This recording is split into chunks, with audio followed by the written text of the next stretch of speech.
Me olemme todella unessa, ajatustottumuksen unessa. Siinä on alkupohjana, tekisi mieli sanoa, geeninen perintömme. Ehkä siinä on meidän karvaisen esi-isämme puusta laskeutuneen olennon perintö meissä itse kussakin, ennen kaikkea minussa. Ja joko niin kuin pohjana. Turvallisuuden tarve, pelko. Saammeko ihmiset heräämään kyllin suurin joukoin niin, että suunta muuttuu? Vaikea on keskustella ihmisen kanssa, joka elää unessa. Vuosisatojen unessa.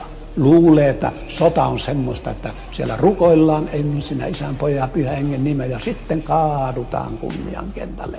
Ja vaan saa sankarihautauksia taivasmeressä, jolloin menee taivaaseen. Omasta itsestä on aloitettava. On aloitettava tästä tietoisuudesta. Minä nukun. Minut on suggeroitu. Minun esi-isäni polvesta polve ovat eläneet unitilassa. Minä olen perinnyt geeneissä tuon unen. Ja minua on lapsuudessa saakka nukutettu. Minun täytyy tiedostaa tämä tila.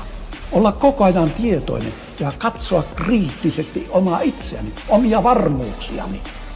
Sana aivopesu. Me olemme kaikki aivopestyjä. Ei sitä tapahtunut vain Koreassa. Kyllä meitä aivopestään jatkuvasti.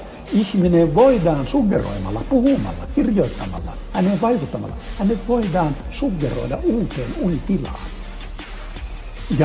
Mutta se on aina ehdollista.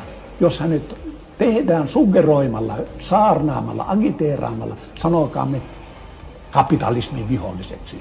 Sama heppu voidaan asianmukaisesti käsittelemällä tehdä yhtäkkiä kapitalismin vimmatuksi puoltajaksi, jonka on tunnussanana, että kaikki kommunistit on hirtettävä heti.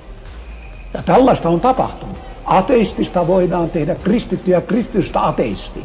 Tätä on tapahtunut ympärillemme joka päivä, tällaisia muutoksia. Ja sen takia minä sanon, että tämä on hyvin vakava kysymys. Kuta syvemmin ja tarkemmin tätä tutkijaa ajattelee, sitä vakavampi tuo sinne esittämässä kysymys on. Miten ja millä keinoin voitaisiin saada aikaan riittävän suuressa määrissä ihmisyksilöissä heräämisen?